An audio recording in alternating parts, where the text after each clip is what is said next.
Class की शुरुआत करते बेटा। आज की थॉट ऑफ द डे से, आज की थॉट ऑफ द डे है कि कल के लिए सर्वोत्तम तैयारी यही है कि आप आज अपना सर्वश्रेष्ठ प्रदर्शन करें। कल कभी नहीं आएगा। अगर आपको अपना फ्यूचर सुधारना है तो आज आपके पास है, उसके लिए जबरदस्त मेहनत करें, अपने सपनों को सच करने का प्रयास करें और मेहनत करते रहे, क्योंकि सफलता एक दिन में नहीं मिलेगी लेकिन एक दिन जरूर मिलेगी बेटा। चलेगा, क्लास की शुरुआत करते अपन। आज बहुत इंपॉर्टेंट टॉपिक यहाँ पे डिस्कस करने वाले, 200 इंपॉर्टेंट टॉपिक।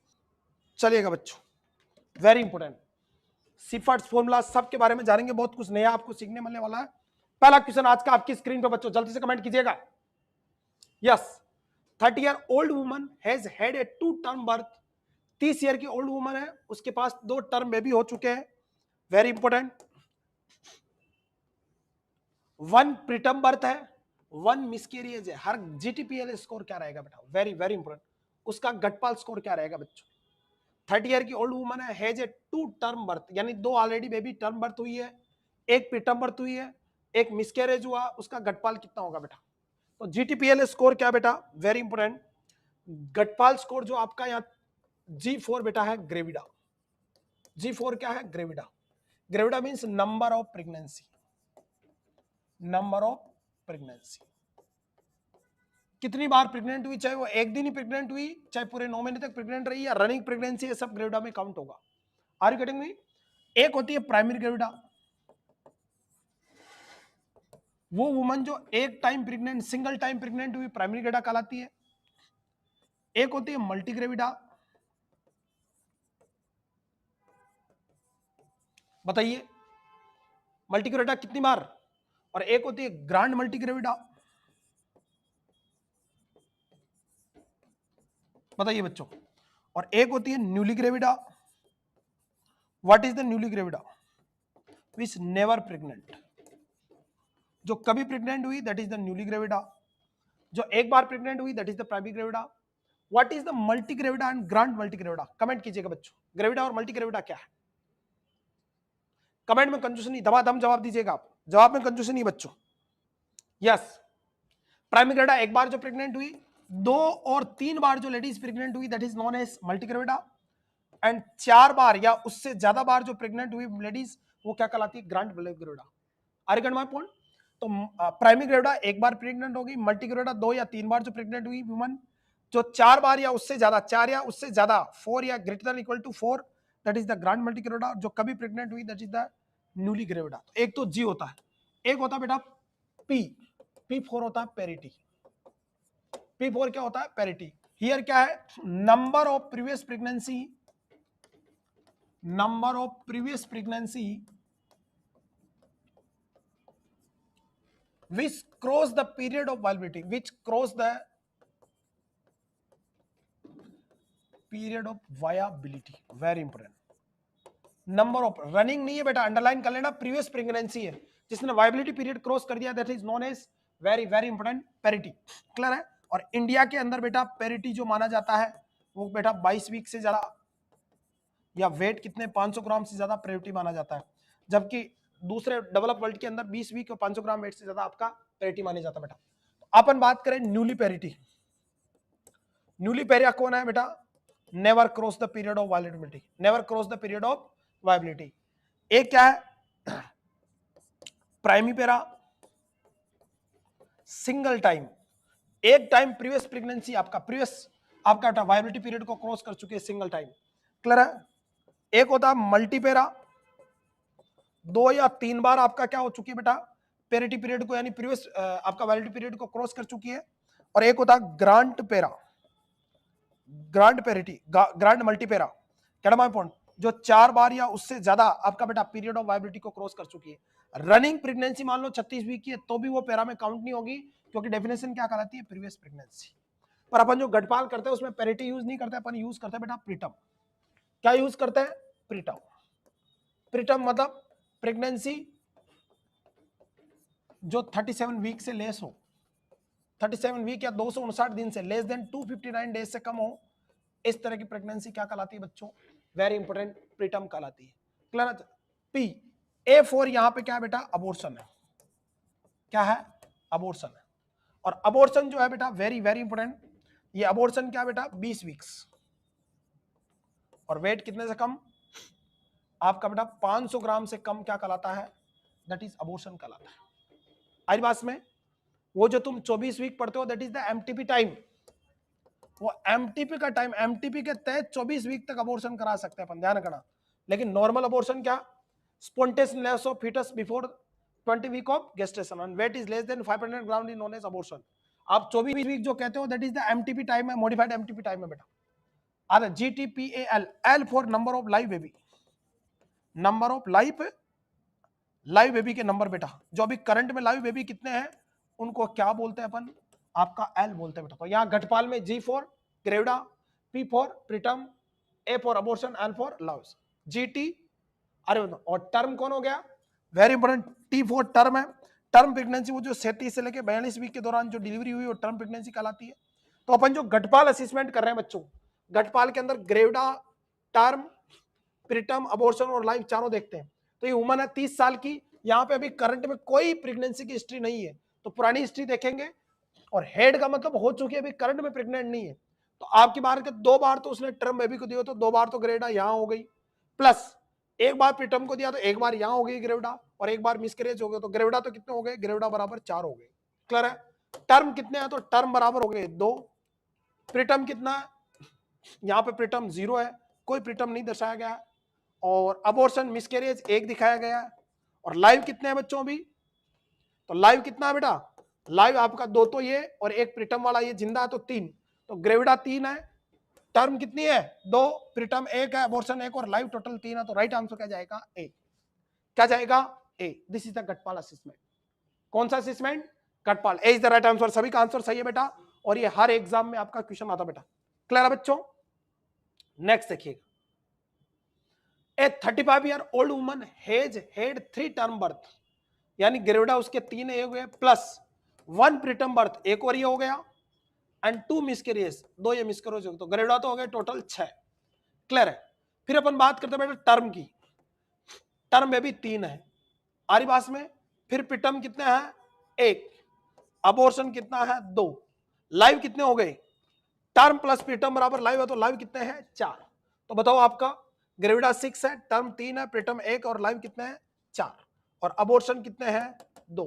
तो G6 और टर्म 3 और प्रीटर्म कितना 1, अबॉर्शन 2 है, मिसकैरेज और लाइव टोटल कितने 4। तो राइट आंसर क्या जाएगा 1, क्या जाएगा 1। यस, तो इसका आंसर भी राम राम डियर बेटा सभी को, इसका आंसर भी क्या है बच्चों, अरे सेंड टू बेटा लाइव क्लास है, रिकॉर्डेड नहीं है, बावड़ी पूछ। और लाइव और रिकॉर्डेड में क्या एमसीक्यू बदल जाते हैं क्या, पढ़ाई पे ध्यान दे, पता नहीं क्या क्या सवाल पूछते रहते हैं। तो राइट आंसर क्या जाएगा ए, G6 T3 प्रीटर्म 1, अबॉर्शन 2 और लाइव क्या रहेगा 4। तो बहुत प्यारा क्वेश्चन है, इसका भी आंसर क्या जाएगा 1। और यहाँ पे साथ मत लिख देना, ये 35 ईयर की वुमन है लेकिन करंट में प्रेग्नेंट नहीं है। अगर ये कहता है कि 35 year old woman have a pregnancy, तो फिर अपन ग्रेविडा 7 लिखते हैं, अभी करंट में प्रेग्नेंट है इसलिए 6 लिखेंगे बेटा। हर बात में नेक्स्ट क्वेश्चन आपकी स्क्रीन पे, दम जवाब दीजिएगा। यस, कई बार गड़बड़ हो जाती है आप पढ़ते पढ़ते कि बोलचाल ही बंद हो गई जब उसकी फोटो पे बढ़िया की जगह बुढ़िया लिख दिया, हो जाता है कई बार स्पेलिंग मिस्टेक, बढ़िया की जगह क्या लिख दिया बुढ़िया। तो आजकल बोलचाल ही बंद है। क्लियर है। ए 20 year old woman is pregnant for the 4th time, एक 28 साल की वुमन है, वो 4 बार प्रेग्नेंट है बेटा, 4थी बार प्रेग्नेंट है। सी हैज ए 2 टर्म बेबी, उसके 2 टर्म बेबी हुए एंड 1 प्रीटर्म बेबी हुआ है। तो उसका घटपाल कौन क्या है, तो आपका ग्रेविडा तो पहले कह दिया इसने कितना 4 है बेटा। अरे बना टर्म कितने हैं 2, प्रीटर्म कितना है 1, अबॉर्शन 0 और लाइव कितने हो गए 3। प्रीटर्म और टर्म वाले दोनों जिंदा है ना, तो क्या जाएगा ग्रेविडा 3, टर्म आपका कितना 2, प्रीटर्म 1, अबॉर्शन 0 और लाइव कितने हैं 3। तो राइट आंसर क्या जाएगा सी, क्या जाएगा C. Are you getting me. चलेगा, एक बार सभी वीडियो को लाइक और शेयर कर दे ताकि आपके ऑफलाइन के साथी भी आ जाए बेटा, सभी अपने ऑफलाइन वाले साथियों को शेयर करें, सभी ऑफलाइन ब्रांच वाले बेटा। चलेगा करंट। तो राइट आंसर क्या जाएगा यस। ए कैसे आ गया भाई, okay okay, sorry sorry sorry sorry, yes gravida 4 जाएगा ना बेटा, बिल्कुल बिल्कुल। अच्छा मैंने 3 नहीं देखा, ग्रेविडा 4 जाएगा, ए इज द राइट आंसर बेटा। बहुत सॉरी सॉरी सॉरी, यहाँ पे राइट आंसर क्या जाएगा ए। चलिएगा, देखो जल्दबाजी में गलतबाजी हो जाती है, तो राइट आंसर क्या जाएगा बिल्कुल बिल्कुल सही है बेटा, A is the right answer. Gravida 4 है, टर्म 2, प्रीटर्म 1, अबॉर्शन 0 और लाइव 1, यह लिखा ना अपन ने, क्योंकि 4 बार प्रेग्नेंट है। अच्छा 3 नहीं देखा अपन ने, जल्दबाजी ना करें बेटा, यस ए होगा बिल्कुल बेटा, सॉरी। नेक्स्ट, अब आते अपन बेटा नेक्स्ट बिशप स्कोर। यस बेटा, बिशप स्कोर जो पर्पज है बेटा इसका to assist maternal readiness for normal delivery. ये देखने को प्रयास करते हैं कि माँ नॉर्मल डिलीवरी के लिए रेडी है या कोई असिस्ट या कोई एक्स्ट्रा एड्स की जरूरत तो नहीं पड़ेगी। Is it clear not? तो राइट आंसर क्या है? बिशप स्कोर का जो पर्पज है मैटरनल रेडीनेस फॉर डिलीवरी, कि माँ डिलीवरी के लिए रेडी है कि नहीं है, कोई एक्स्ट्रा असिस्टेंस की जरूरत तो नहीं पड़ेगी, बिशप स्कोर कहलाता है। What is the maximum score possible on the bishop score? बड़ा प्यारा क्वेश्चन बेटा, बिशप स्कोर में मैक्सिमम स्कोर कितना पॉसिबल है बेटा? तो यार टोटल 5 पैरामीटर होते हैं, 4 तो सर्वाइकल डायलेशन से रिलेटेड है और एक फीटल से रिलेटेड है बेटा, अरे बात सुनिए। तो यहाँ पे टोटल जो स्कोर है 5 मिनट में वहां कितना दिया जाता है? 0 से 13 तक। मिनिमम स्कोर 0 और मैक्सिमम स्कोर कितना मिल सकता है? 13। तो जो स्कोर जो रहता है वो 0 से 13। अब क्वेश्चन पूछ रहा है कि मैक्सिमम कितना दिया जा सकता है, तो अब इसको जानते हैं बेटा, मैक्सिमम कितना दिया जा सकता है? 13 स्कोर। कितना स्कोर दिया जा सकता है? 13 score. Good evening to all बच्चों, आ रही बात बच्चों? तो राइट आंसर सी जाएगा। देखिएगा बिशप स्कोर क्या है, ये तो है पुराना वाला बिशप स्कोर बेटा, मॉडिफाइड बिशप स्कोर आ गया आजकल। बिशप स्कोर में अपन टोटल 5 पैरामीटर देखते हैं बेटा। सबसे पहले बात करते हैं फीटल की पोजीशन।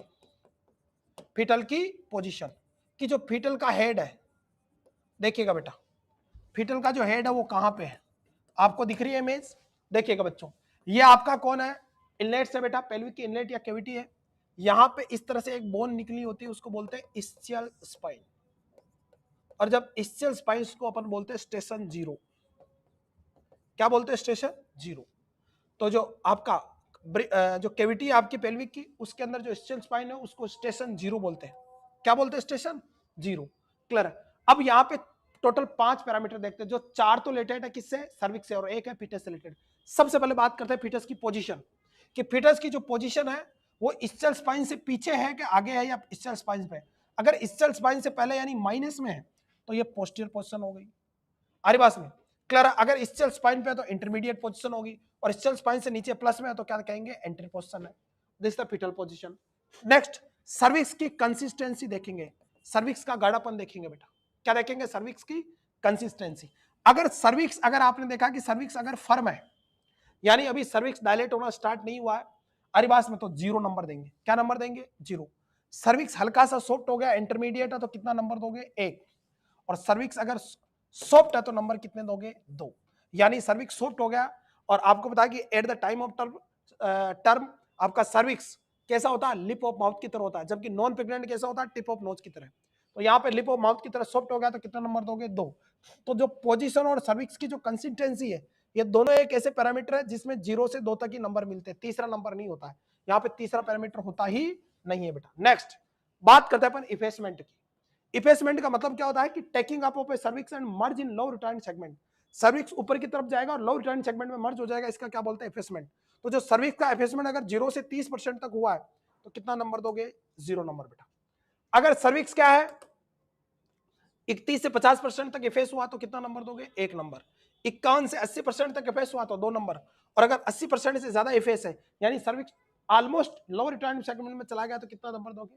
3 नंबर। अब मॉडिफाइड बिशप स्कोर में आजकल इफेसमेंट की जगह क्या काउंट करते हैं? सर्विक्स की लेंथ। अरे क्या काउंट करते हैं? लेंथ। अगर लेंथ 2.5 सेंटीमीटर तो 0 नंबर देंगे, ये देंगे। अगर 2 सेंटीमीटर तो कितना नंबर दोगे? 1। Gate my point?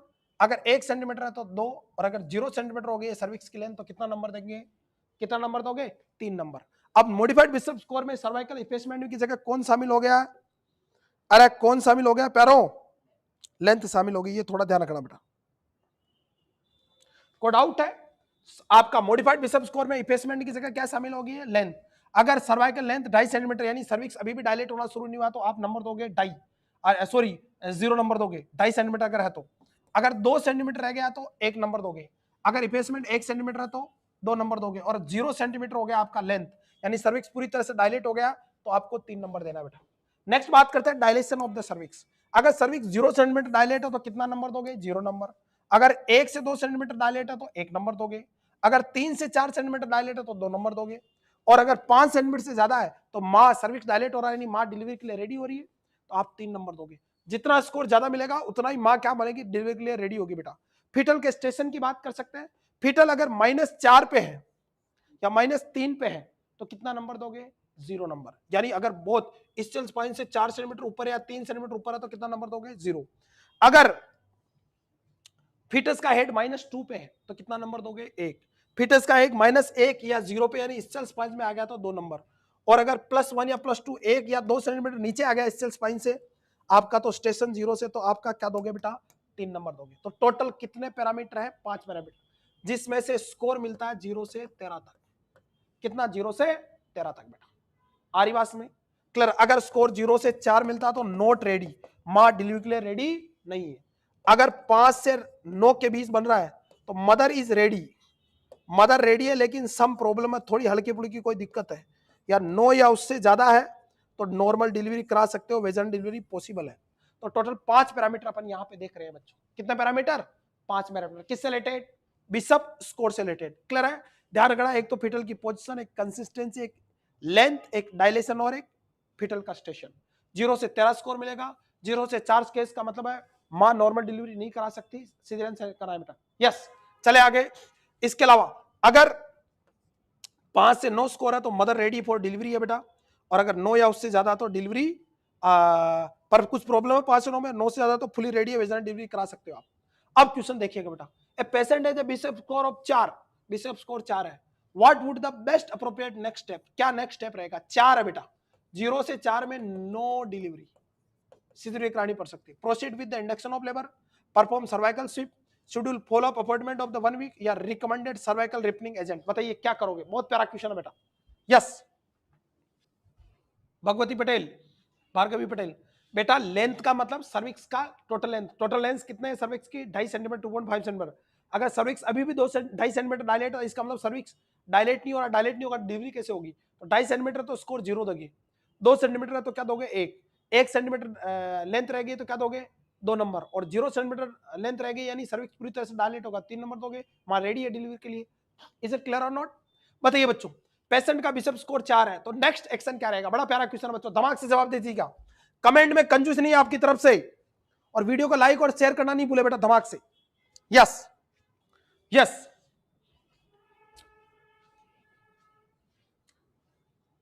Proceed with the induction of labour. Right answer क्या जाएगा?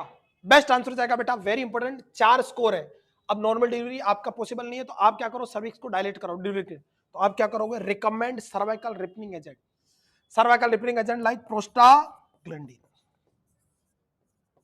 प्रोस्टाग्लैंडिन वगैरह दे। सर्वाइकल रिपनिंग का मतलब सर्विक्स को डायलेट करने में हेल्प करेगा ये बेटा।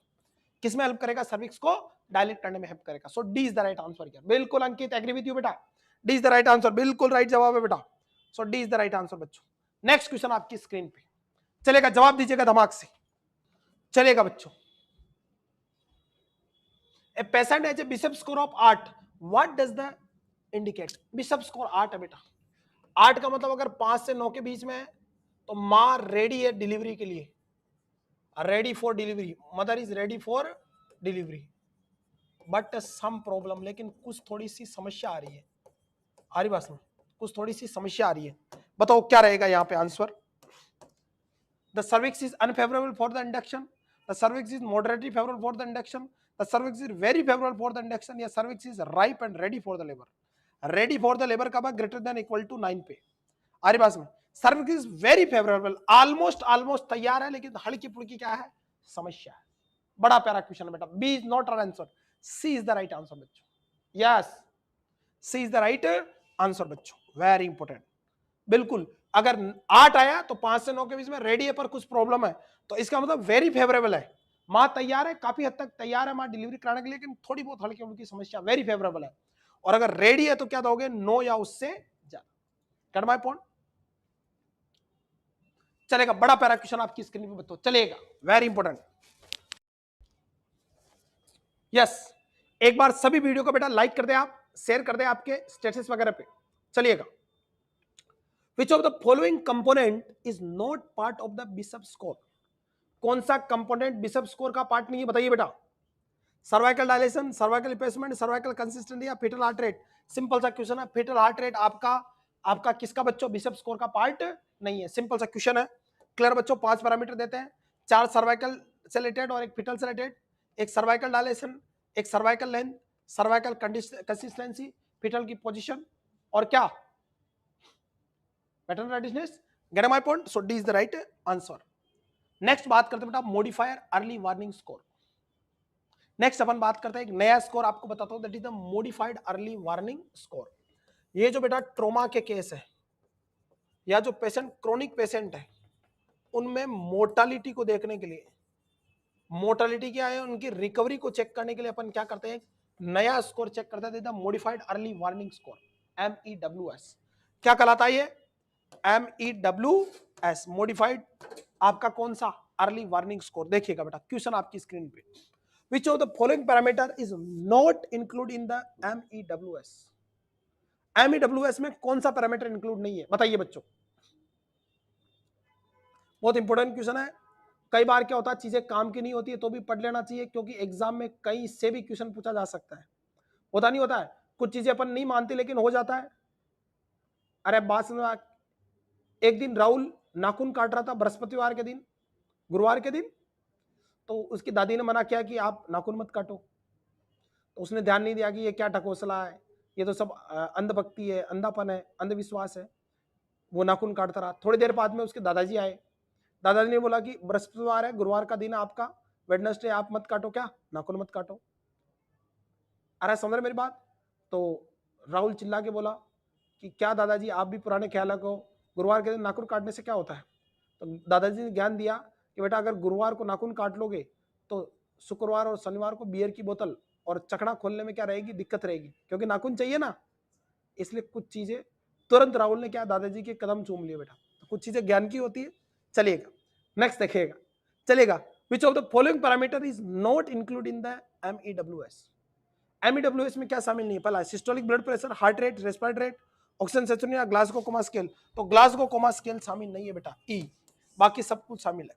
Systolic blood pressure, heart rate, respiratory rate, oxygen saturation सब शामिल है किसमें? मॉडिफाइड इमरजेंसी आपका बेटा स्कोर के अंदर। क्लियर बच्चों? मॉडिफाइड अर्ली वार्निंग स्कोर जो आपका उसके अंदर बेटा MEWS में। So E is the right answer. ये देखिएगा इस तरह से मैटरनिटी अर्ली वार्निंग स्कोर भी बोलते हैं कई बार इसको, मॉडिफाइड अर्निंग बेटा। इसमें respiration, oxygen saturation, temperature, pulse, आरिबास, systolic blood pressure, diastolic blood pressure वगैरह देते बेटा। क्लियर बच्चों? इसमें अगर 5 स्कोर मिलता है आपको, इन पैरामीटर में 5 स्कोर, तो पेशेंट का 84 चांस तक मोर्टिलिटी, 80% तक चांस है क्या, 85% तक चांस है कि पेशेंट मर जाएगा, सीवियर कंडीशन होगी बेटा। इसमें स्कोर 2, 1, 0, 1, 2 ऐसे स्कोर देता है बेटा अपन, very important. Get my point?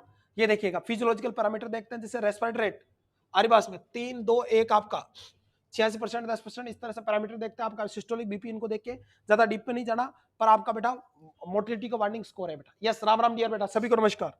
चलिएगा, what is the primary purpose of the modified early warning score? MEWS का प्राइमरी पर्पज क्या? To assist the severity of the illness the critical patient, to protect the risk of cardiac arrest in the hospitalised patient, to advise patient of risk of deterioration and enable early intervention, या to evaluate the effectiveness of the treatment in emergency department patient. बताइए what is the purpose of MEWS? MEWS में क्या करता है देखिएगा, जैसे maternity से related है, ये बेटा पेडियाट्रिक से रिलेटेड भी होता है, ट्रॉमा से रिलेटेड भी होता है, आरिबास में तो modified early warning score pregnancy से रिलेटेड है, modified early warning score. Clear बच्चों? Very important. देखिएगा अगर respiratory rate 6 breath per minute से ज्यादा है तो अपन नंबर देंगे 2, अगर 1 से ज्यादा है तो 7 से 8 देंगे, मतलब 1 नंबर देंगे जब रेस्पिरेटरी रेट 7 से 8 है, और 9 से 21 के बीच में तो अपन स्कोर 0 देंगे। स्कोर जितना कम रहेगा उतना ही आदमी ठीक रहेगा बेटा। दूसरा, ऑक्सीजन सैचुरेशन, अगर 92% से कम है तो क्या है, अपन 2 नंबर देंगे, 93 से 94 है तो 1 नंबर देंगे, और 95 से ऊपर है तो 0 नंबर देंगे अपन। नेक्स्ट, टेम्परेचर वगैरह का 35.6 डिग्री से कम है तो 2 नंबर देंगे, 35.7 से लेके आपका 36.1 तक है तो 1 नंबर दोगे, और 36.2 से 37.2 है तो आप क्या दोगे, 0 नंबर दोगे। टेम्परेचर बढ़ रहा है तो भी 2 नंबर दोगे, उधर देखिएगा। नेक्स्ट, पल्स, पल्स 62 से कम है तो क्या दोगे, 2 नंबर, 63 से 70 के बीच है तो 1 नंबर, और 71 से 112 के बीच है तो नॉर्मल दोगे बेटा। उधर 122 से ऊपर जा रही तो फिर 2 नंबर दोगे आप। चले आगे, सिस्टोलिक ब्लड प्रेशर 93 से कम है तो 2 नंबर दोगे, यानी बीपी कम है तो स्कोर बढ़ेगा, स्कोर बढ़ेगा तो 2 नंबर दोगे। अगर 94 से 100 के बीच में तो 1 नंबर दोगे। स्कोर 101 से 135 के नंबर में 0 है, 145 से ऊपर जा रहा है तो भी क्या दोगे, 2 नंबर दोगे। डायस्टोलिक ब्लड प्रेशर आपका 56 से कम है तो 2 नंबर, 57 से 61 के बीच है तो 1 नंबर। स्कोर अगर डायस्टोलिक बीपी 62 से 88 नॉर्मल आ रही तो 0 नंबर दोगे, और 97 से ऊपर आ रही तो 2 नंबर दोगे। इस तरह से बढ़ने और घटने दोनों में स्कोरिंग मिलती है, ऐसा स्कोर है। और उसके आधार पे अपन टोटल कितने पैरामीटर हो गए, टोटल 1 2 3 4 5 6 7 पैरामीटर हो गए बेटा। तो यहाँ पे 14 तक स्कोर मिलेगा मैक्सिमम। कितना स्कोर मिलेगा, 14 तक। 0 से 14 तक स्कोर जाएगा, 5 से ऊपर आपका है तो दिक्कत हो सकती है बेटो। इज इट क्लियर और नॉट? अरे बोलो भाई, आर यू गेटिंग मी बेटा? सदर मेरी बात चलेगा? और अगर 8 से ज्यादा स्कोर है, 5 से ज्यादा स्कोर है तो 85%, 8 से ज्यादा स्कोर है तो इमीडिएट रिव्यू है, मिडवाइफ द चेंज, आपका डेथ तक हो सकती है बच्चों। Are you getting me? चलेगा बच्चों। तो पर्पज क्या बता बेटा, मॉडिफाइड आपका वार्निंग जो स्कोर अपन यूज करते हैं बेटा, अर्ली वार्निंग स्कोर एमईडब्ल्यूएस, ये ट्रॉमा वगैरह केयर में और इमरजेंसी में काम लेता। इसका जो मेन पर्पज है बेटा, this is very very important, to advise the patient risk of deterioration and enable early intervention. मरीज को कोई रिस्क है उसको आइडेंटिफाई करने में और तुरंत उसमें कोई इलाज करने की जरूरत है, उसको तुरंत देखने के लिए अपन क्या करते हैं, एमईडब्ल्यूएस स्कोर करते हैं बेटा। Next, a patient has MEWS score of 4, what does the indicate? अगर 4 स्कोर है तो क्या इंडिकेशन है? Patient is the low risk of the deterioration, the patient is the moderate risk of deterioration, the patient is the high risk of deterioration, या patient require immediate critical care intervention। बताइए बच्चों, अगर 4 score है आपका एमईडब्ल्यूएस के अंदर बेटा, तो मरीज को पेशेंट मॉडरेट रिस्क है। कैसी रिस्क है? Moderate risk. आज बात में क्लियर बच्चों? 5 वाले में ज्यादा होती है। What is the typically threshold for triggering a clinical review and potential escalation of the care in the patient with MEWS score? MEWS score में किस स्कोर में, यानी कितना स्कोर है तो तुरंत मरीज को ट्राइगरिंग है मेडिकल रिव्यू, यानी उसका क्लिनिकल रिव्यू है, उसकी डायग्नोसिस करने की जरूरत है और कुछ ना कुछ इसके लिए करने की जरूरत है। कौन से स्कोर में? तो स्कोर अगर 3 से ऊपर जा रहा है, कितने से ऊपर जा रहा है, तो थोड़ा डेंजर की तरफ बढ़ रहा है, पेशेंट को तुरंत इमीडिएट इंटरवेंशन करने की जरूरत है बच्चों। कहना अभी सीरियस कंडीशन नहीं है लेकिन आपको इंटरवेंशन की जरूरत है बच्चों। नेक्स्ट बात करते हैं अपना अगला टॉपिक बेटा, सर्जिकल सेफ्टी चेकलिस्ट। कौन सी चीज? Surgical safety checklist. ये बिल्कुल बहुत सारे नए क्वेश्चन आपके लिए, आपको थोड़े अलग से लगेंगे लेकिन पढ़ लो एक बार बेटा, काम आएंगे। यस चलिएगा बच्चों, what is the surgical safety checklist? Question का जवाब दीजिएगा बेटो। विच of following is not a component of surgical safety checklist? बताइए। सर्जिकल सेफ्टी चेकलिस्ट, कोई भी पेशेंट की ओटी होनी है, अगर आपने ओटी में काम किया तो ओटी होने से पहले एक सेफ्टी चेकलिस्ट चेक करते हैं। उसमें कौन सा पैरामीटर शामिल नहीं है? Time in, time out, sign in, sign out. Sign in होता है, साइन आउट होता है और टाइम आउट भी होता है, लेकिन टाइम इन नहीं होता। सर्जिकल सेफ्टी चेकलिस्ट में क्या नहीं होता? टाइम इन नहीं होता। ये क्वेश्चन कई बार नोट सेट में और अलग अलग एग्जाम में पूछा जा चुका है। The very important question here, are you getting me? So right answer goes to A, time in बच्चों। देखिएगा very important. Yes, surgical safety checklist WHO ने जारी करी। आपका बेटा साइन इन, टाइम आउट और साइन इन, देखो टाइम इन कहीं पे भी नहीं है, तो टाइम इन शामिल नहीं है बच्चों। यस, अब देखिएगा सिटोसो, yes sign is, time out, sign out, बिल्कुल बेटा, वेरी वेरी इंपॉर्टेंट। सिटोसो एकदम सही है बेटा, सिटोसो साइन इन, साइन आउट और टाइम आउट। सिटोसो साइन इन नहीं है, क्लियर बच्चों? सिटोसो क्या नहीं है? टाइम इन नहीं है बेटा। सिटोसो साइन इन है, टाइम आउट है और साइन आउट है, लेकिन क्या नहीं है? टाइम इन नहीं है बच्चों। बिल्कुल बेटा प्रियंका, थैंक यू बेटा, गॉड ब्लेस यू। चलेगा बच्चों, पेशेंट की बात करें अपन कि पेशेंट को आपको बेटा 3 तरह का आपका बेटा देखिएगा, साइन इन में क्या करते हैं ये थोड़ा आप ध्यान रखना विशेष बेटा, कि कौन से में क्या करते हैं, मैं आपको अच्छे से बता देता हूं बेटा। देखिएगा साइन इन हमेशा before induction of anaesthesia, patient को एनेस्थीसिया देने से पहले अपन साइन इन चेक करते हैं बेटा। क्या चेक करते हैं? Sign in. एनेस्थीसिया देखने से पहले अपन क्या क्या देखते हैं बेटा साइन इन में? पेशेंट की आइडेंटिटी, उसकी कौन सी साइड पे ऑपरेशन होना है, क्या प्रोसेस होना है, कंसर्ट हुआ कि नहीं हुआ, ये कंसर्ट अनसर्ट सब किससे रिलेटेड है, साइड चेक करना, ये सब किसमें है? साइन इन में, बिफोर इंडक्शन ऑफ एनेस्थीसिया। मरीज को बेहोश करेंगे अपन, एनेस्थीसिया देंगे, उससे पहले ये सब किसमें आते हैं? उसका प्रोसेसर कौन सा होना, कंसर्ट हुआ कि नहीं हुआ, कौन सी साइड पे पेशेंट की आइडेंटिफिकेशन, ये सब साइन इन में आते हैं। सट मार्क या नहीं हुआ ये चेक करना, ये भी साइन इन में आता है। एनेस्थीसिया सेफ्टी चेकलिस्ट चेक करनी है, पल्स ऑक्सीमीटर लग रहा है कि नहीं लग रहा है और प्रॉपर फंक्शनिंग है कि नहीं ये चेक करना, कोई एलर्जी है कि नहीं है, एलर्जी के बारे में पूछना, ये किस में आता है, यस और नो किस में आता है, एलर्जी की हिस्ट्री लेना साइन इन में शामिल है। डिफिकल्ट एयरवे एस्पिरेशन, पहले उसको एयरवे की कोई प्रॉब्लम है उसको आइडेंटिफाई करना, यस और नो में देखना, वो देखना। अरे ब्लड लॉस की रिस्क है कि नहीं है, ब्लड लॉस की रिस्क है कि, लाइक उसका अपन ने आपको प्लेटलेट्स काउंट देखना, पीटीआईएनआर, एपीटीटी देखना, ये सब किस में चेक करते हैं बेटा? दैट इज साइन इन के अंदर। किसके अंदर, साइन इन के अंदर चेक करता है बेटा। ये एक तो क्वेश्चन ये बनता है, कई बार क्वेश्चन पता है कि साइट को मार्क करना किसके अंदर आता है, तो साइन इन के अंदर, एक तो क्वेश्चन ही आता है। एलर्जी को चेक करना है कि नहीं।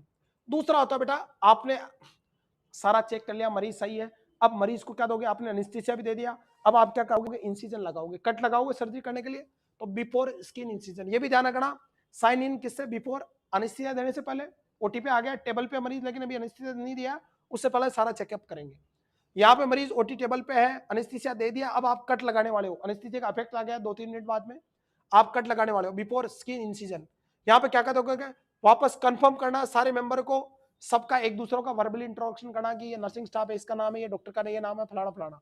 दूसरा, सर्जन एनेस्थीसिया और प्रोफेशनल नर्स वर्बली कंफर्म करेंगे, पेशेंट का नाम, साइट और प्रोसीजर वापस कंफर्म करेंगे। क्रिटिकल में सर्जन रिव्यू करेगा, वापस एनेस्थीसिया टीम रिव्यू करेगी, नर्सिंग टीम रिव्यू करेगी, कोई प्रॉब्लम तो नहीं है आपका एनेस्थीसिया देने के बाद और इंसिजन लगाने से पहले, कट करने से पहले। एक चीज जो यहाँ पे इंपॉर्टेंट है बेटा, आपको टाइम आउट के समय ये देखना है कि उसको एंटीबायोटिक प्रोफाइलैक्सिस हुई कि नहीं हुई है। और ये क्वेश्चन एम्स में भी आ चुका है कि कोई भी सर्जरी होती है तो एंटीबायोटिक प्रोफाइलैक्सिस सर्जरी के ठीक 60 मिनट पहले एएसटी वार्ड में हो जाती है। एएसटी तो कहां कर लेनी है आपको, एएसटी तो कर लेनी साइन इन में, लेकिन इंजेक्शन किस फेज में देना, टाइम आउट में। मरीज ओटी टेबल पे तो 30 से 60 मिनट पहले आपको, तो आपका टाइम आउट फेज के अंदर, तो ये चेक करना है जी antibiotic prophylaxis been given within the last 60 minute, check करना आपको क्लियर। हालांकि इंजेक्शन अपन यहाँ पे साइन इन में लगा देंगे, लेकिन चेक करना यहाँ पे इंजेक्शन लगा कि नहीं लगा, एंटीबायोटिक वेरी इंपॉर्टेंट। नेक्स्ट आता before patient leave operating room. अब मरीज की सर्जरी हो गई, आपने इंजेक्शन लगा दिया, आप पेशेंट को शिफ्ट करने वाले हैं, शिफ्ट करने से पहले अपन क्या करेंगे, sign out.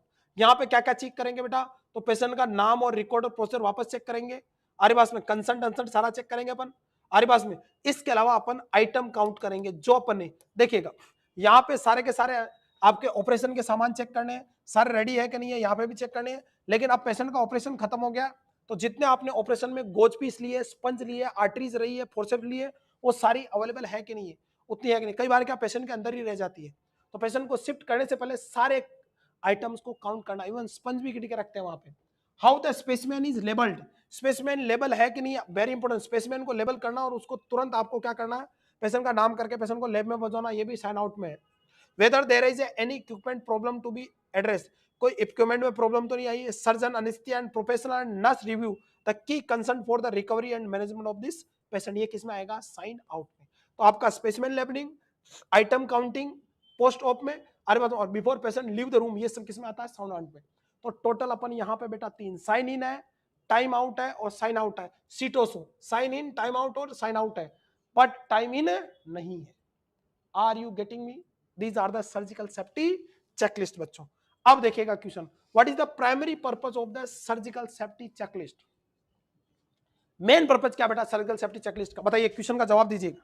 Yes yes, what is the primary purpose of surgical safety checklist, पहला question, to reduce surgical site infection, to improve communication among the surgical team member, to ensure correct patient identification and procedure, या to reduce anesthesia। तो right answer क्या है, patient की सही पहचान करना और सही प्रोसीजर करना ही मेन कारण है किसका, मेन पर्पज है सर्जिकल सेफ्टी चेकलिस्ट का बच्चों। बढ़िया क्वेश्चन है।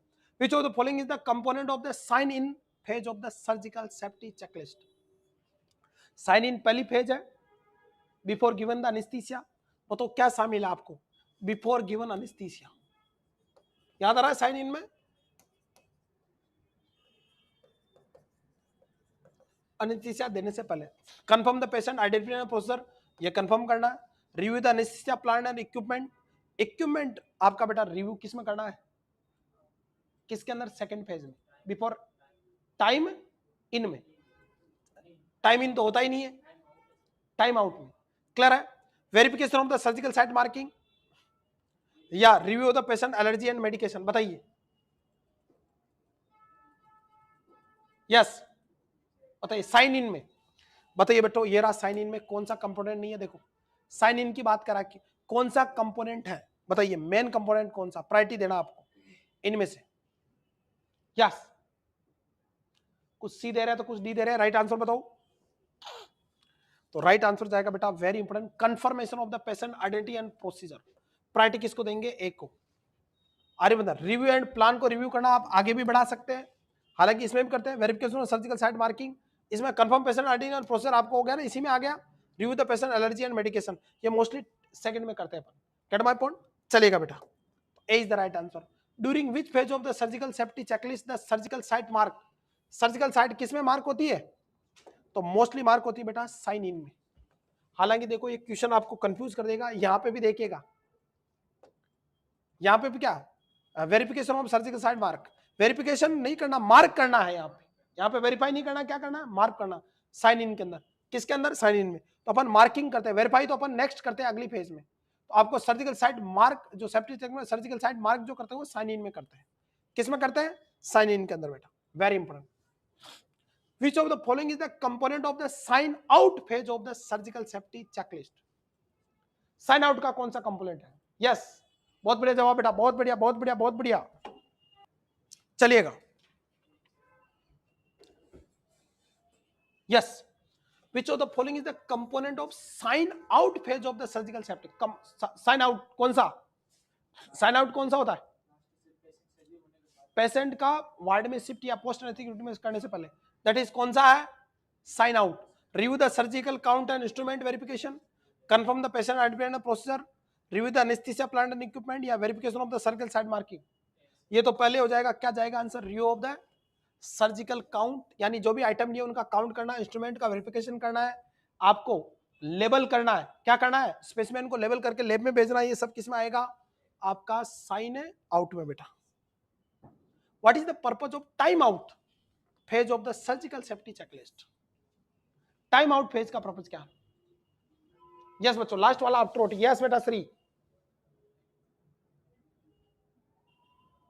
यस डियर पूनम, बिल्कुल सही जवाब बेटा। चलिएगा, what is the purpose of time out phase of the surgical safety checklist? Time out का पर्पज क्या है, उस पर कमेंट करो बेटा जल्दी से। What is the purpose of time out? Yes, चलेगा। What is the purpose of time out phase of the surgical safety checklist? To review the patient medical history, confirm the correct surgical procedure, review the anesthesia plant and equipment, या verify the availability of the necessary equipment and supplies। बताइए क्या medical history किसके अंदर आएगी? Sign in में आएगी। Confirm the correct surgical procedure and site, ये इसमें भी आता है पर साइन इन में भी आता है, surgical site mark. Review the anaesthesia plant and equipment, anaesthesia plant and equipment ये साइन इन में आएगा ना एनेस्थीसिया लगाने से पहले। और verify the availability of necessary equipment and supplies, ये आ सकता है किसके अंदर?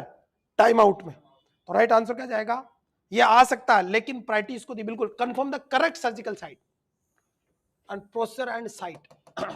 देखो साइट को मार्क करना किसमें है? साइन इन में, लेकिन कंफर्म करना, कट लगाना, प्रोसीजर को फाइनली कंफर्म करना, correct, that is the time out second वाली में, before incision.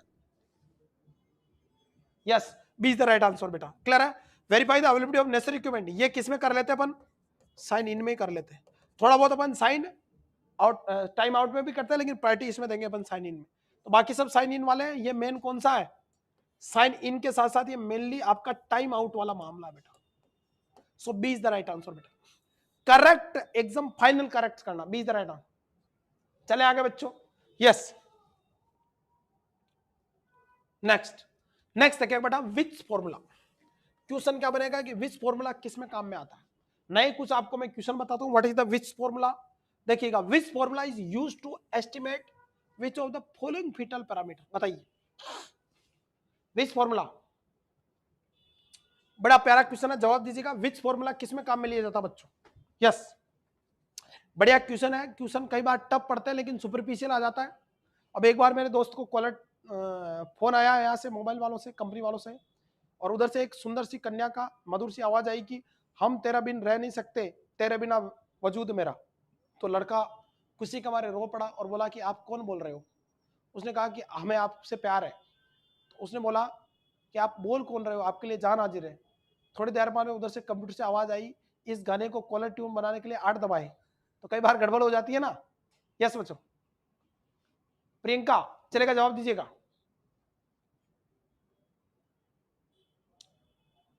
Yes, which formula is used to estimate foetal weight, gestational age, foetal height, या ऑल ऑफ अबव? सही आंसर जाएगा बेटा all of above. Gestational age भी पता लगा लेते हैं, फीटल वेट भी और फीटल हाइट भी। Which formulas? सब पता लगता है। Are you getting me? चलेगा। विच फॉर्मूला क्या है? विच फॉर्मूला आपको वेट को एस्टिमेट करना बेटा। सबसे पहले क्या एस्टिमेट करना? वेट को। तो विच फॉर्मूला से कैसे वेट एस्टिमेट करेंगे देख लीजिएगा आप, वेरी इंपॉर्टेंट। विच फॉर्मूला से? पहला, अगर 3 से 12 मंथ के बच्चे हैं तो एक्सपेक्टेड वेट निकालने का तरीका बेटा, जन्म के बाद एज इंटू मंथ प्लस 9/2 जान लीजिएगा। मान लो, वेरी वेरी इंपॉर्टेंट, आपको मान लो एज है उसकी, एज कैसे निकालेंगे बेटा? Into month. एज मान लो 1 साल की, 1 साल में कितने महीने हैं? 12 महीने, प्लस 9/2। तो 12 प्लस 9 कितना हो गया? 21, 21/2। तो यानी उसका वजन कितना हो गया? लगभग 10.5 किलो। तो 1 किलो के बच्चे में 9 किलो वजन होता है नहीं होता है? तो ऐसे निकाल सकते हैं। अगर 1 से साल तक का बच्चा है तो एज इंटू ईयर इंटू 2 + 8 से निकालते हैं। और अगर 7 से 12 साल का बच्चा है तो एज इंटू ईयर इंटू 7 - 5/2 से निकालते हैं। ये तो है विच फॉर्मूला से वेट निकालने की टेक्निक। क्या निकालने की टेक्निक? वेट निकालने की टेक्निक। दूसरा देखिएगा बच्चों, अगर which formula use to estimate gestation age, कैसे निकालते हैं इससे? तो गेस्टेशन एज निकालने का फॉर्मूला बेटा, गेस्टेशन एज इन वीक में निकालते हैं। Length of the foetus in centimetre into 5/8 + 3। Formula क्या है देखिएगा, सिंपल सा फॉर्मूला है। अगर आपको विच फॉर्मूला से गेस्टेशन एज निकालनी है वीक के अंदर, किस में निकालनी है? वीक में। तो फॉर्मूला क्या है? Length of the foetus in centimetre into 5/8 + 3 निकालेंगे। और ये सब बेटा यूएसजी असिस्टेंट निकाले, यूएसजी की मदद से अपन बेबी की लेंथ ऑफ द फीटस निकालेंगे, उसको 5 से गुणा करेंगे बटा 8, और ये जब आएगा तो उसमें +3 ऐड कर देंगे। और अगर सिंपल फॉर्मूला लेना है गेस्टेशन एज का, तो वीक में निकालना, तो length of the foetus in centimetre बटा 5 + 4 भी ले सकते हैं आप। सिंपल है, length of the foetus in centimetre बटा 5, और जो रिजल्ट आता है उसमें कितने जोड़ दो? 4 जोड़ दो। ये निकाल सकते हैं अपन विच फॉर्मूला। यस, चले आगे। Next, which formula height measure अगर करनी है आपको, तो बेटा सेंटीमीटर में तो क्राउन रम्प लेंथ इंटू 5/8 + 3, ये भी अपन निकाल सकते हैं बच्चों। क्लियर बच्चों? तो ये कुछ फॉर्मूला आ जाए। और फीटल का वेट जानना आपको इंट्रायूटेराइन लाइफ में, तो वेट इन ग्राम के अंदर, तो length into head circumferences into abdomen circumferences, और आपको बटा क्या करना? 225/7। 225/7 ग्राम में वेट आ जाएगा। किस में वेट आ जाएगा? ग्राम में वेट आ जाएगा। चलेगा। अब ये तो है विच फॉर्मूला गेस्टेशन एज, आपका वीक के अंदर गेस्टेशन एज निकालना, वेट निकालना ग्राम में, हाइट निकालना, सबके लिए। अब अपन बात करते हैं बेटा best parameter of estimate the foetal age. Foetal age अगर आपको देखनी है, गेस्टेशनल एज, तो बेटा देखिएगा विच फॉर्मूला भी यूज होता है आरिवाज में, लेकिन अगर आपको फर्स्ट ट्राइमेस्टर में देखना तो सबसे बढ़िया crown rump length, CRL। First trimester में कौन इंपॉर्टेंट है? Crown rump length. Second trimester के अंदर बेटा बेस्ट है आपका बाई पैराइटल डायमीटर, BPD, दोनों पैराइटल बोन के बीच में डायमीटर। और थर्ड ट्राइमेस्टर में सबसे बेस्ट माना जाता था फीमर लेंथ। कौन सी लेंथ? Femur length. और OLR सबसे बेस्ट है बेटा क्राउन रम्प लेंथ। ये बहुत इंपॉर्टेंट क्वेश्चन है। अगर आपको ट्राइमेस्टर वाइज गेस्टेशन एज नापनी है कि बेबी की गेस्टेशन एज कितनी है, तो फर्स्ट ट्राइमेस्टर में क्या? क्राउन रम्प लेंथ इंपॉर्टेंट है, सेकंड में बाई पैराइटल, ये क्वेश्चन आपका आता बेटा कई बार, एंड थर्ड में कौन सा है? फीमर लेंथ आरिवास में। लेकिन ओवरऑल सबसे इंपॉर्टेंट, अगर ट्राइमेस्टर नहीं दे रखा तो क्राउन रम्प लेंथ सबसे बेटर बेटा। क्लियर बच्चों? यहां तक को डाउट है बच्चों? चले आगे बेटा। यस, चलेगा बच्चों। Which of the following is the component of which formula in estimating fetal weight? Foetal अगर वेट नापना तो विच फॉर्मूला में कौन सा कंपोनेंट है? Crown rump length, head circumference, advance, तो सारे ही है, सारे ही है बेटा क्राउन रम्प लेंथ वगैरह। तो राइट आंसर का जाएगा डी। चलिएगा। Which formula for estimating fetal height include which of the following parameter? Which formula है fetal height को नापना? तो कौन सा formula? Crown rump length, crown heel length, head circumferences या एब्डोमेन सर्कमफ्रेंसेस? बताइए। तो अपन ने पढ़ा था विच फॉर्मूला में अगर फीटल की हाइट नापनी तो ज्यादातर अपन ने क्राउन हील लेंथ के बारे में 2 बार फॉर्मूला में पढ़ा था। 2 बार आपको किसका? क्राउन हील लेंथ का। हालांकि क्राउन लेंथ भी लेते हैं, लेकिन प्रायोरिटी किसको देना? Crown heel length. So right answer goes to be is the year बेटा। बिल्कुल नया टॉपिक है आपके लिए, आपको हवा भी नहीं लग रही होगी, लेकिन पढ़ना बेटा। नेक्स्ट देखिएगा जॉनसन फॉर्मूला। कौन सा फॉर्मूला? Johnson formula. देखिएगा जॉनसन फॉर्मूला क्या करता है? What is the Johnson formula use for? बताइए। पर्पज क्या? बस इतना ही बता दो, तुम ज्यादा याद नहीं रखो फॉर्मूला की, फॉर्मूला नहीं करते। बताइए what is the purpose of Johnson formula? चलिएगा, what is the purpose of Johnson formula? Estimate gestation age, estimate fetal weight, diagnosis of the fetal anomalies, या monitoring of the fetal wellbeing, तो ये भी बेटा fetal weight को major करने में काम में लिया जाता है। कौन सा? Johnson formula. मोस्टली फीटल के वेट को मेजर करने के लिए जॉनसन फॉर्मूला यूज किया जाता है बेटा। क्लियर है? जॉनसन फॉर्मूला क्या है बेटा? क्लिनिकल फॉर्मूला जॉनसन टोसक्स एस्टिमेटिक फीटल वेट को नापने के लिए। फीटल वेट को ग्राम में नापना तो 155 इंटू फंटल हाइट माइनस के, और के क्या है? आपका फीटल का स्टेशन है बेटा। अगर फीटल आपका स्टेशन 0 पे तो 12 लिखेंगे अपन के का मान, अगर ऊपर है तो 13 और नीचे है तो 11 लिखेंगे, ये ध्यान रखना। मान लो 32 वीक पे तो आपका फीटल स्टेशन पे है तो 155 इंटू 32 माइनस 12 तो लगभग 3100 ग्राम आता है। इस तरह से निकालना है। तो फीटल वेट निकालना आपका ग्राम में इंट्रायूटरल लाइफ में, तो 155 इंटू फंटल हाइट माइनस के का मान क्या है कि अगर इससेल स्पाइन पे है फीटल का हेड तो 12 रखेंगे, इससेल स्पाइन से नीचे है तो 11 रखेंगे, और ऊपर है तो कितना रखेंगे? 13। सॉरी, हाँ, प्लस स्टेशन पे है तो 11 नीचे की तरफ, और जीरो स्टेशन पे तो 12, और माइनस में है तो 13 रखेंगे मान किसका? के का। ये थोड़ा ध्यान रखना बेटा। Get my point? देखिएगा फीटल वेट इन ग्राम में मैकडोनाल्ड मेजरमेंट को होता है बेटा minus X into 155, where X denote, X कब लिखते हैं? 13 when presenting parties as minus station, यानी स्टेशन 0 से ऊपर हो। 12 कब रखते हैं? जब स्टेशन 0 पे हो, और 11 कब रखते हैं? जब प्लस में हो, यानी नीचे की तरफ डिसेंड हो गया हो बेबी। यस, कोई डाउट है बच्चों? That is the Johnson formula. Clear बच्चों? इसके अलावा जॉनसन फॉर्मूला फीटल वेट निकालने का एक और है। दूसरा तरीका 0.9666 into biparietal diameter into femur length into abdominal circumference minus 13.255, where BPD is biparietal diameter, FL is femur length and AC is abdominal circumference. ये भी एक फॉर्मूला है किसको निकालने का? जॉनसन फॉर्मूला फीटल के वेट को निकालने के लिए। देखिए which of following parameter is not include in Johnson formula? Biparietal diameter है, फीमर लेंथ शामिल है, एब्डोमिनल सर्कमफरेंस, लेकिन हेड सर्कमफरेंस शामिल नहीं है, एक्सक्लूड पूछा बेटा, तो डी को बाहर निकालना आपको। चलेगा बेटा? गुजर काका कांग्रेचुलेशन बेटा, रायबरेली से, God bless you dear, thank you dear. तो यहां पे D is the right answer. थोड़े आपको टफ लग रहे होंगे लेकिन यूनिक क्वेश्चन है बेटा, बिल्कुल अलग ही है इसलिए। What is the correct formula of estimate the fetal weight by Johnson formula? Johnson formula से आपको बताइए तो 0.996 into biparietal into femur length into SM plus 13.225, यही आएगा आंसर। बताओ प्लस करना है कि माइनस करना है? तो क्या करना है बच्चों? वेरी इंपोर्टेंट, माइनस करना है। क्या करना है? 13.22 को माइनस करना है। 0.9666 into biparietal diameter into femur length into abdominal circumference minus 13.225। Are you getting me? That is the very very important Johnson formula. Next आओ बेटा हेडलॉक्स फॉर्मूला। कौन सा फॉर्मूला? हेडलॉक्स फॉर्मूला। चले आगे। हेडलॉक्स फॉर्मूला क्या कहता है? Yes, what is the Hadlock's formula use for? Hadlock's formula किसके लिए यूज करता है? तुम्हें फॉर्मूले याद नहीं है तो किस में काम आते हैं, बस इतना ध्यान रख लो, आपका कल्याण हो जाएगा। छोटी छोटी बातें और सलेक्शन, और कुछ चीजें टफ लगेगी लेकिन मेहनत करते रहो, क्योंकि सफलता एक दिन में नहीं मिलेगी लेकिन एक दिन जरूर मिलेगी बेटा। चलिएगा, हेडलॉक फॉर्मूला किसके लिए यूज होता है? Estimating gestation age, estimating fetal weight, diagnosis of the fetal anomalies, या monitoring of the fetal wellbeing. बताइए हेडलॉक्स फॉर्मूला। यस, हेडलॉक जो फॉर्मूला है वेरी वेरी इंपॉर्टेंट, ये भी फीटल वेट के लिए बेटा। किसके लिए? फीटल वेट के लिए हेडलॉक्स फॉर्मूला। फीटल को इंट्रायूटरल लाइफ में फीटल का वेट नापना। फॉर्मूला क्या कहता है? हेडलॉक फॉर्मूला 1950 में से आया, 1985 में। वो फीटल वेट ग्राम में नापता है। Formula 1.3596 into biparietal diameter into femur length into abdominal circumference minus 11.3। अरे बात में, ये तो है हेडलॉक का 1985 का फॉर्मूला। दूसरा हेडलॉक ने फॉर्मूला 1991 में दिया था, और 91 का फॉर्मूला कहता है कि फीटल वेट ग्राम में 1.326 into biparietal diameter into femur length into abdominal circumference minus 11.3। आरी पास में, this is the Hadlock formula femur के वेट, सॉरी फीटल के वेट को नापने के लिए। Are you getting me point? चलेगा बेटा, नेक्स्ट देखिएगा सिपार्ट फॉर्मूला। कौन सा फॉर्मूला? Shepard formula. सिपार्ट फॉर्मूला क्या कहता है बच्चों? सिपार्ट फॉर्मूला कहता है आपका what is the Shepard formula use for? Purpose क्या है सिपार्ट फॉर्मूला का? जल्दी से कमेंट कीजिएगा बच्चों।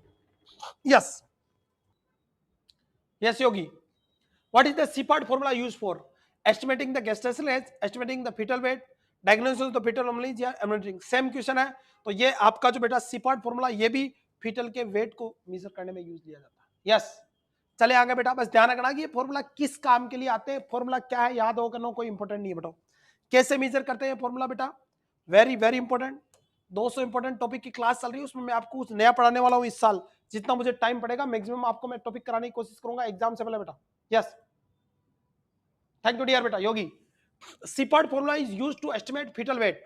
The formula is fetal weight ग्राम में 0.167 by parameter diameter abdominal circumference into femur length plus 0.0522। Clear बच्चों, ये फॉर्मूला आपका बेटा किसका, CPAT का। यहां तक ही आपको याद रखना बेटा। क्लियर बच्चों, आरी बात बच्चों, ये थोड़ा आपको ध्यान रखना। CPAT फॉर्मूला और फीटल का वेट मेजर करने में काम लेते हैं। और ये जितने भी मैंने नए फॉर्मूले बताए ये USG गाइडेड किए जाते हैं। सोनोग्राफी की मदद से फीटल का आपका बेटा abdomen circumference, femur length by parameter नापते हैं और फिर इस फॉर्मूला को पुट करके उसका वेट मेजर करते हैं। Yes, so these all are about बेटा किसके बारे में। थैंक यू बेटा, good evening. This is whole about किसके बारे में, some MCQ। CPAT formula uses which of the following combination of parameter, क्या क्या यूज करता है, तो biparietal diameter, abdominal circumference और फीमर लेंथ तीनों यूज करता है। कौन सा, CPAT फॉर्मूला बेटा। सिंपल सा क्वेश्चन है बच्चों, यहां तक को डाउट हो तो बताओ बेटा। तो ये बात हुई कुछ किसके बारे में, अपन ने नए फैक्ट अपने जाने बेटा किसके बारे में, पेडियाट्रिक और ओबेसिटी से रिलेटेड। अपने कुछ स्कोरिंग सिस्टम जानने की कोशिश करी, अपने सर्जिकल सेफ्टी चेकलिस्ट जानी जिसमें कुछ नए MCQ किए बेटा।